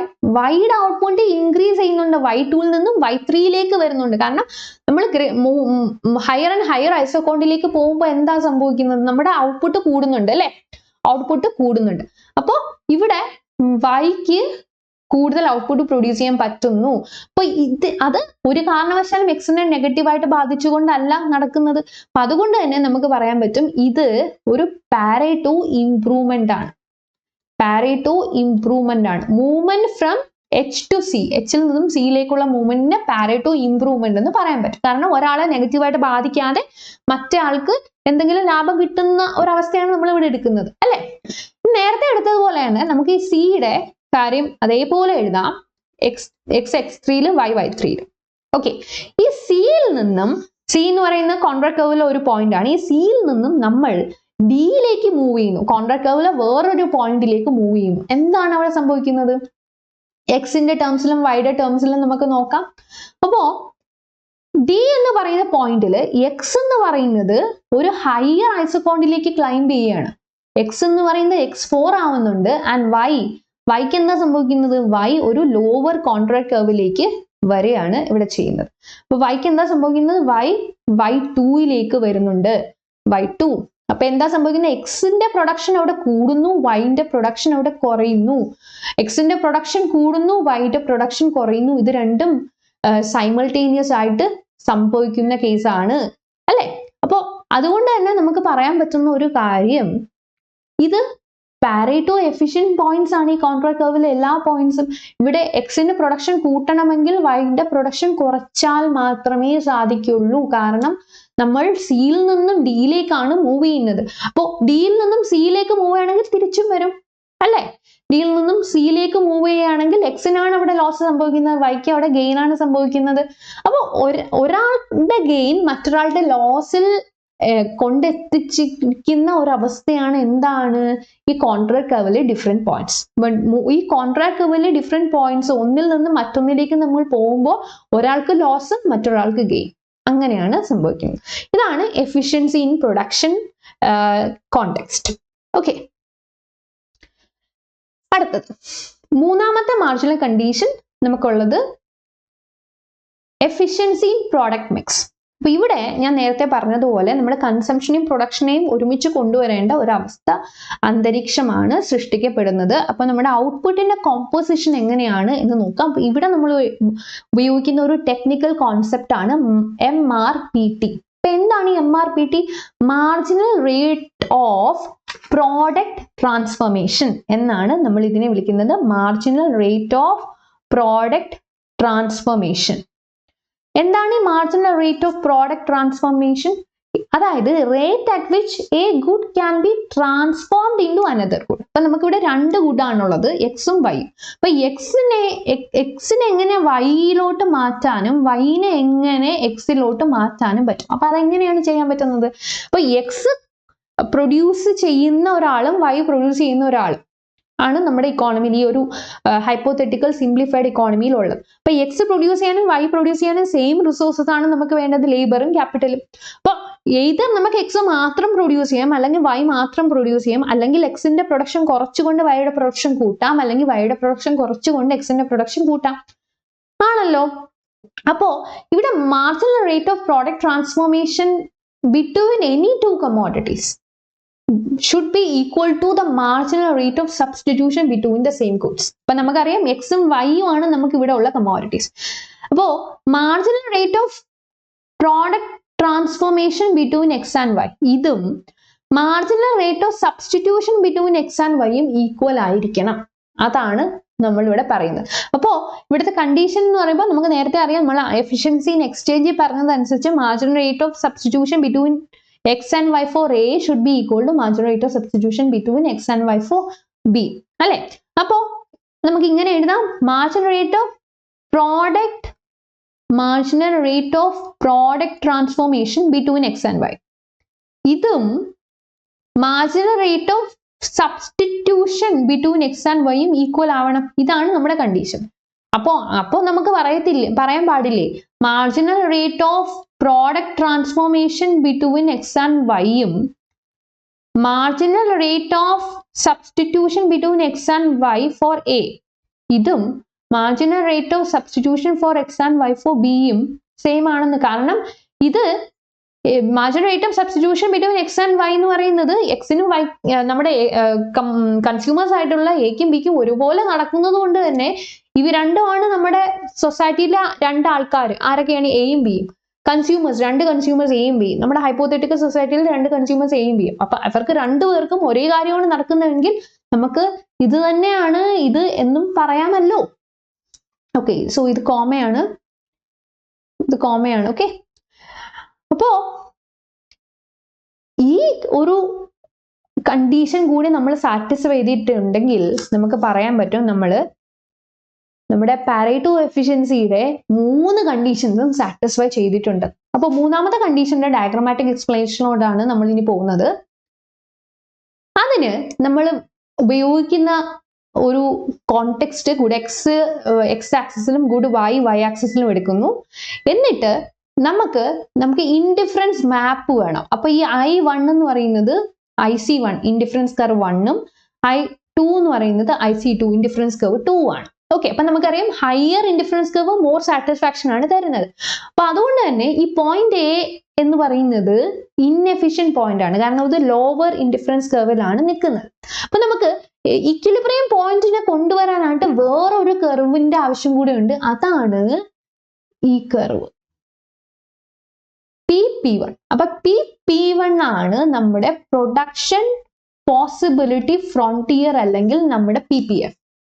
അപ്പോൾ ഇത് പ്രൊഡക്ഷന്റെ സൈഡാണ് കാണിക്കുന്നത്. അപ്പൊ നമ്മൾ പറഞ്ഞു marginal rate of product transformation, അതാണ് നമ്മൾ നോക്കുന്നത് അല്ലെ. അപ്പോ ഒരു പ്രോഡക്റ്റിനെ എങ്ങനെ മറ്റൊരു പ്രോഡക്റ്റ് ആക്കി മാറ്റാൻ പറ്റും? By transferring inputs. ക്യാപിറ്റലും ലേബറും രണ്ട് കമോഡിറ്റിയുടെ പ്രൊഡക്ഷന് വേണ്ടി ഉപയോഗിക്കുന്നത് കൊണ്ട് തന്നെ എക്സിന്റെ കുറച്ച് ക്യാപിറ്റലിനെ ലേബറിനെ എടുത്ത് നമ്മൾ വൈയുടെ പ്രൊഡക്ഷൻ ആയിട്ട് കൊടുക്കുകയാണെങ്കിൽ എക്സിന്റെ പ്രൊഡക്ഷൻ കുറയുകയും വൈയുടെ പ്രൊഡക്ഷൻ കൂടുകയും ചെയ്യും തിരിച്ചും. അപ്പൊ അങ്ങനെയുള്ള കാര്യങ്ങൾ കാണിക്കുന്നതാണ് നമ്മുടെ ഈ PPF അല്ലെങ്കിൽ പ്രൊഡക്ഷൻ പോസിബിലിറ്റി ഫ്രോണ്ടിയർ. എക്സും വൈയും അഗൈൻ നമുക്ക് എക്സ് ആക്സിലും വൈ ആക്സിലും എടുക്കാൻ പറ്റും. അപ്പൊ ഇവിടെ നമുക്ക് കാണാൻ പറ്റുന്നത് ഈ രണ്ട് കർവ്സും മീറ്റ് ചെയ്യണം. അപ്പൊ നമ്മൾ നോക്കേണ്ടത് ഒന്ന് നമ്മുടെ PPF. ഈ PPFും ഹയസ്റ്റ് പോസിബിൾ ICയും highest possible indifference curve meet ചെയ്യുന്ന പോയിന്റ് ആയിരിക്കണം നമ്മുടെ ഇക്വിലിബ്രിയം പോയിന്റ്. എന്തുകൊണ്ടാണ് ഹയസ്റ്റ് പോസിബിൾ IC എടുത്തിട്ട് പറയുന്നത്? ബിക്കോസ് ഹയസ്റ്റ് പോസിബിൾ IC ആണെങ്കിൽ അല്ലേ ഏറ്റവും കൂടുതൽ സാറ്റിസ്ഫാക്ഷൻ നമുക്ക് കിട്ടത്തുള്ളൂ. അപ്പൊ അങ്ങനെ നോക്കുമ്പോൾ നമുക്കറിയാം എ എന്ന് പറയുന്നത് ഇൻഫീരിയർ പോയിന്റ് ആണ്. കാരണം അത് ലൈ ചെയ്യുന്നത് IC1ലാണ്. ഇവിടെ നമുക്ക് IC2ൽ എത്താനുള്ള സ്കോപ്പ് ഉള്ളപ്പോൾ എന്തിനാണ് നമ്മൾ IC1ന്റെ കേസ് വെറുതെ നോക്കുന്നത്? അപ്പോൾ ഇവിടുത്തെ ഇക്വിലിബ്രിയം പോയിന്റ് E ആണ്. കാരണം IC2 നമ്മുടെ P1 എന്നുള്ള പ്രൊഡക്ഷൻ പോസിബിലിറ്റി ഫ്രോണ്ടിയറുമായിട്ട് ടാൻജന്റ് ആകുന്ന ഈ ഒരു പോയിന്റ്. അപ്പോൾ നമുക്ക് ആ ഒരു പോയിന്റിൽ നിന്നും എക്സ് ആക്സിലോട്ടും വൈ ആക്സിലോട്ടും വരയ്ക്കുമ്പോൾ നമുക്കറിയാം OX1 എന്ന ഗുഡ് എക്സും അത്രമാത്രം ഗുഡ് എക്സും OY1 അത്രമാത്രം ഗുഡ് വൈയും നമുക്ക് പ്രൊഡ്യൂസ് ചെയ്യാം, കൺസ്യൂമും ചെയ്യാം. ഓക്കെ, അപ്പോ ഈ 3 മാർജിനൽ കണ്ടീഷൻസും നമ്മൾ സാറ്റിസ്ഫൈ ചെയ്യുകയാണെങ്കിൽ നമുക്ക് പറയാൻ പറ്റും പാരേറ്റോ എഫിഷ്യൻസി അല്ലെങ്കിൽ പാരേറ്റോ ഒപ്റ്റിമാലിറ്റി നമ്മൾ അറ്റൈൻ ചെയ്തിട്ടുണ്ട് എന്ന്. പക്ഷെ ചെറിയൊരു കുഴപ്പമുണ്ട്. അതായത് ഈ പാരേറ്റോ എഫിഷ്യൻസി എന്ന് പറയുന്നത് അത്ര പെർഫെക്റ്റ് ആയിട്ടുള്ള കാര്യമൊന്നുമല്ല. കാരണം ഇതിന് കുറെ ലൂപ്പ് ഹോൾസ് ഉണ്ട്, ഒരുപാട് ലിമിറ്റേഷൻസ് ഉണ്ട്. അതായത് ഇവർ ഇക്വിറ്റി കൺസിഡറേഷൻ എടുക്കുന്നേ ഇല്ല. സോ പാരേറ്റോ എന്താ പറയുന്നത്? ഡിസ്ട്രിബ്യൂഷൻ നടക്കുന്നു, ഒരാൾ ബെറ്റർ ഓഫ് ആവുന്നു, ഒരാൾ വേഴ്സ് ഓഫ് ആവുന്നു, അത്ര മാത്രമേ പറയുന്നുള്ളൂ. പക്ഷെ ആര് ബെറ്റർ ഓഫ് ആവുന്നു, ആര് വേഴ്സ് ഓഫ് ആവുന്നു എന്ന് പറയുന്നില്ല. അപ്പൊ ഒരു ഫെയർനെസ് എന്ന് പറയുന്ന ഒരു ഐഡിയയെ ഒന്ന് കണക്കാക്കുന്നു കൂടിയില്ല. ചിലപ്പോ ഗവൺമെന്റ് ഒരു പോളിസി എടുക്കുമ്പോൾ അങ്ങനെ സംഭവിച്ചു കൂടായികയില്ല എന്ന് നമ്മൾ മനസ്സിലാക്കണം. അതായത് ഗവൺമെന്റ് ഒരു പോളിസി എടുക്കുമ്പോൾ ചില അവസരത്തില് നമ്മുടെ റിച്ച് ആയിട്ടുള്ള ആൾക്കാർക്ക് നല്ലതും പൂവർ ആയിട്ടുള്ള ആൾക്കാർക്ക് മോശം അവസ്ഥയും വന്നിട്ടുണ്ടെങ്കിൽ അത് എഫിഷ്യന്റ് ആയിട്ടുള്ള പോയിന്റ് എന്ന് നമുക്ക് പറയാൻ പറ്റുമോ? ഒരു കാരണവശാലും ഇല്ല. ബട്ട് അൺഫോർച്ചുനേറ്റ്ലി പാരേറ്റോ അതിനെ പറ്റിയിട്ടൊന്നും പറയുന്നില്ല. Pareto was just saying that ഒരു റീഡിസ്ട്രിബ്യൂഷൻ നടക്കുന്നു, ഒരാൾ അല്ലെങ്കിൽ ഒരു സെക്ഷൻ ബെറ്റർ ഓഫ് ആവുന്നു, ഒരു സെക്ഷൻ വേഴ്സ് ഓഫ് ആവുന്നു, ഇത്ര മാത്രം. അപ്പൊ അതൊരു പ്രശ്നമാണ്. അടുത്തത് ഇവിടെ വരുന്ന മറ്റൊരു ഇഷ്യൂ ആണ് പാരേറ്റോ എക്സ്റ്റേണാലിറ്റി എന്ന് പറയുന്ന കാര്യത്തെ പറ്റിയിട്ട് പറഞ്ഞിട്ടേ ഇല്ല. അപ്പൊ എന്താണ് ഈ എക്സ്റ്റേണാലിറ്റി? എക്സ്റ്റേണാലിറ്റി എന്ന് പറയുമ്പോൾ നമുക്കറിയാം third party effects. For example, നമ്മുടെ ഇക്കോണമിയിൽ ഒരു ഫാക്ടറി വരുന്നുണ്ട്. അപ്പൊ ഫാക്ടറി വരുമ്പോൾ കുറെ പേർക്ക് ജോലി കിട്ടും, പ്രൊഡക്ഷൻ നടക്കുന്നു, അങ്ങനെ കുറെ നല്ല കാര്യങ്ങൾ നടക്കുന്നു. അപ്പോ ഇതിനൊപ്പം തന്നെ വരാൻ ചാൻസ് ഉള്ള ഒരു കാര്യമാണ് പൊല്യൂഷൻ, അല്ലെ? അപ്പൊ പൊല്യൂഷൻ വരുമ്പോ ഈ ഫാക്ടറിയുടെ സൈഡിൽ ജീവിക്കുന്ന ആൾക്കാരെയാണ് മെയിൻ ആയിട്ട് ഇത് ബാധിക്കുന്നത്. വാട്ടർ പൊല്യൂഷൻ ആയിക്കോട്ടെ, എയർ പൊല്യൂഷൻ ആയിക്കോട്ടെ, what ever B the kind of pollution, എന്ത് ആയിക്കോട്ടെ. അപ്പോ ഈ ഫാക്ടറി ഇമ്പാക്റ്റഡ് ആയിട്ടുള്ള ആൾക്കാരോട് പോയി പറയാണ്. ഇമ്പാക്റ്റഡ് ആയിട്ടുള്ള ആൾക്കാർ എന്ന് പറയുമ്പോൾ ഇവർക്ക് ഒരുപാട് ഹെൽത്ത് ഇഫക്ട്സ് ഒക്കെ വന്നിട്ടുണ്ടെന്ന് വിചാരിക്കുക, ഹെൽത്ത് പ്രോബ്ലംസ്. അവർക്ക് ആസ്മയുള്ള ആൾക്കാർക്ക് കൂടുതൽ ഈ പൊല്യൂട്ടഡ് ആയിട്ടുള്ള എയർ ശ്വസിച്ചിട്ട് കൂടുതൽ വയ്യായ്ക വരുന്നുണ്ട്. ചിലർക്ക് കുറെ പേർക്ക് സ്കിൻ ഡിസീസ് ഒക്കെ വരുന്നുണ്ട്, കുറെ പേർക്ക് ഡൈജഷൻ ഇഷ്യൂ വരുന്നുണ്ട്, കുറെ പേർക്ക് മറ്റ് അലർജീസ് ഒക്കെ വരുന്നുണ്ട്. അപ്പൊ ഈ ഫാക്ടറി പോയി പറയാണ്, ഓക്കെ, നിങ്ങളുടെ അസുഖങ്ങളൊക്കെ കണക്കിലാക്കി നിങ്ങൾക്ക് ഓരോരുത്തർക്കും വെച്ചിട്ട് ഞങ്ങള് മാസം ഒരു 15,000 രൂപ തരാം. സി, ഈ ഫാക്ടറി എന്താ ചെയ്യാൻ ശ്രമിക്കുന്നത്?